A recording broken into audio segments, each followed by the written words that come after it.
Welcome to the Deep Dive. Today, T-Mobile US Q3 2025. That's right. We're going straight into the earnings, the huge guidance boost, and asking how they back up this widening differentiation claim. Yeah, let's unpack it. It feels like more than just a quarterly beat this time. Real confidence showing. Definitely. Okay, Section 1, the numbers. Q3 financials, slight beat, but, solid. Earnings per share, $2.41. That was just over the $2.41 forecast. Right. A tiny 0.42% surprise, almost bang on. And total revenue, $21.96 billion. Again, just edging out the $21.88 billion expected. So not massive beats, but I think the story here isn't just hitting the number, it's the quality of what's underneath. How so? Well, look at postpaid service revenue. Grew 12% year over year. 12%. That's huge in this sector, isn't it? It's industry-leading growth. Shows they're not just adding lines, they're adding valuable ones. And that flows down right to profitability. Exactly. Core adjusted EBITDA, that's the cleaner profit metric, hit $8.7 billion. That's up 6% year over year. Again, best growth in the industry. Okay. And cash flow. Adjusted free cash flow, $4.8 billion. So financially, they look healthy, got that good score, driven by this profitability. Right. But here's the puzzle maybe for you listening too. Despite all this, the stock fell pre-market, dropped about 1.06% to $225. Yeah, that's the paradox. Why the caution from investors when the results look, well, pretty good? It's tricky. It could be expectations were just incredibly high, like maybe the whisper number was even bigger. Or maybe there's some caution about the broader economy, or perhaps looking ahead at those M&A integration costs we'll probably get into. Right. It's worth noting their beta is low, 0.58, so it's usually not a volatile stock. This feels more like a slight market hesitation than fundamental doubt. Okay, so maybe the market needed more convincing. And perhaps T-Mobile delivered that with the next piece. The guidance. Yes, Yeah. The forward guidance. That's where the real story is, I think. Definitely. Section 2, the raised 2025 outlook. This feels like the core reason for this deep dive. They didn't just nudge guidance up. They blew past previous expectations. They really did. It signals huge confidence. Look at total postpaid net additions. They raised the target to 7.2 million to 7.4 million for the year. Wow. How much of an increase is that? That's 1.05 million more customers at the midpoint compared to what they guided just last quarter. Over 1 million more. That's staggering. And are these the high-value phone customers? A big chunk, yeah. They now expect around 3.3 million postpaid phone net adds. That's up significantly from their prior range, which topped out at 3.1 million. So winning the core business. Exactly. And it's not just wireless. They're bullish on fiber, too. Raised the fiber net ad guidance to about 130,000. Up from 100K. Okay, growth across the board. What about the financial forecasts? Yeah. Profitability, cash. Also boosted. Core adjusted EBITDA raised to $33.7 billion to $33.9 billion. That's a $300 million jump at the midpoint. And the cash conversion, does that follow? It does. Adjusted free cash flow guidance is now $17.8 billion to $18.0 billion. They lifted the bottom end of the range by $200 million there. And importantly, revenue per customer seems strong too. They mentioned ARPA. Yeah, postpaid ARPA, average revenue per account, they expect growth of at least 3.5% for the full year. Why is that ARPA growth so significant when they're adding so many customers? Doesn't it usually dip with high volume? Well, that's the key point. It counters the idea that they're just buying growth with discounts. If ARPA is rising while you're adding millions, it means customers are choosing better plans, adding more lines. The base is getting healthier, not just bigger. It's quality growth. Got it.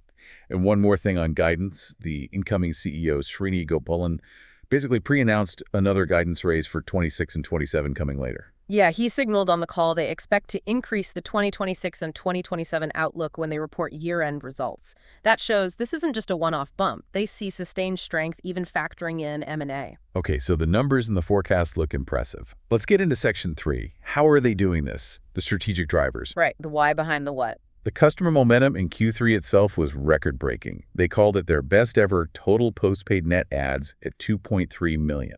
And maybe even more telling, postpaid net account additions. So new households or businesses were 396,000. That's up 26% year over year. They're bringing in entirely new relationships. So what's the secret sauce? Management points to two things. Yeah, two main pillars they keep highlighting: network leadership and digital transformation. Let's tackle the network first. They made a pretty bold claim about AT&T and Verizon customers. Extremely bold. Said 1 in 3 are basically paying a premium for a best network perception that, and I quote, is simply no longer true. Wow. How many customers is that? They figure it's about a 70 million customer opportunity. They're saying the perception hasn't caught up with the reality of their 5G build-out. Okay, but reality needs proof. What metrics are they using to back that up beyond just saying it? They're leaning heavily on third-party data, specifically Ookla. They cited Ookla tests showing median download speeds on the new iPhone 17 are almost 90% faster than one competitor. 90%. And 40% faster than the other. These aren't small margins.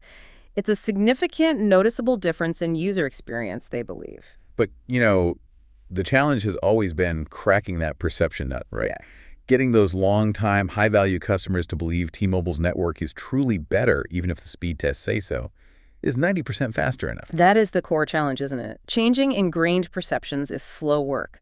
The metrics suggest they have the lead in many areas now, but translating that into mass customer migration from entrenched players takes time, consistent messaging, and flawless execution. Which probably links to that second pillar you mentioned, digital. Exactly. Making it easy to switch is crucial. They highlighted that 75% of their iPhone upgrades during the pre-order window happened digitally. 75%, that's huge. It shows people are getting comfortable doing complex transactions online, not just in stores. Their T-Life app has over 85 million installs now. The goal seems to be using digital tools, maybe AI down the line, to smooth out the tricky parts of switching, like trade-ins, device payments, making it almost frictionless. Interesting. And all this execution happened during a CEO transition, too.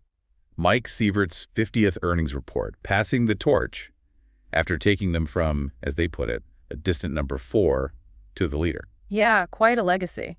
And the message from the new leadership seems to be, keep the foot on the gas, execute on this strategy. Okay, section 4, growth vectors, costs, and the future. So beyond core mobile, where else is the growth coming from? Broadband seems key. Absolutely. It's a major part of the story and the guidance raise. They added 560,000 total broadband customers in Q3, best in the industry. And how does that split between the 5G fixed wireless and the newer fiber push? The lion's share is still 5G broadband. That was 506,000 net adds.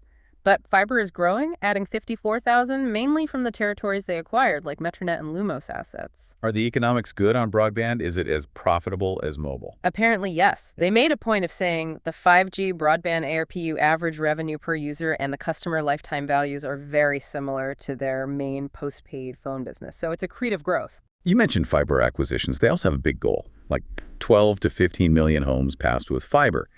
How are they affording that build-out alongside everything else? You mentioned a capital-light JV strategy. Mm-hmm. What's that mean? Yeah, basically, instead of funding the entire very expensive fiber build themselves, they partner with other companies in joint ventures.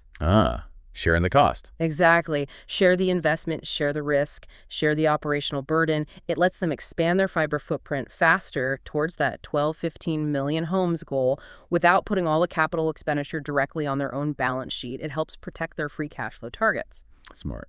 Okay, but growth and integration, especially with a big UScellular deal, come with costs. They flagged some big numbers hitting in Q4. They did. They're expecting about $300 million in merger-related costs in Q4 specifically for the UScellular integration. $300 million. Ouch. Well, yes, but it's important to note that's excluded from their core adjusted EBITDA guidance.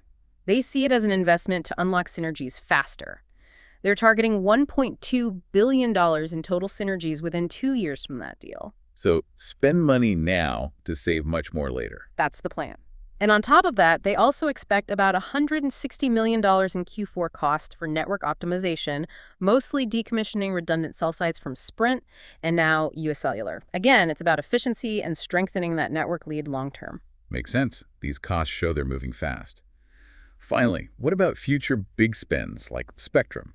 With a strong balance sheet, are they going on a buying spree? They signaled caution there, actually, called themselves a thoughtful steward of capital. The message was they prefer to be patient and selective, leverage their current strong spectrum position, and not overpay in auctions.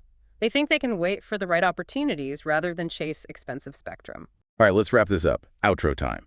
So the key takeaways from this T-Mobile deep dive seem to be record Q3 customer growth, fueling massive confidence, shown in that big 2025 guidance raise. Definitely. And driven by what they see as a widening measurable network advantage, plus a push into broadband, all while managing integration costs as investments. The new leadership isn't changing course. They're doubling down on execution, turning speed tests into actual customer switches. And for you listening, maybe the final thought is this. T-Mobile is spending hundreds of millions in Q4 specifically to integrate UScellular faster and optimize the network.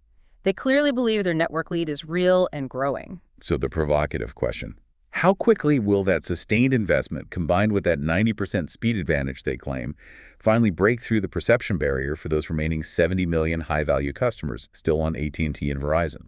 When is the dam break? That seems to be the multi-billion-dollar question they're betting on answering soon.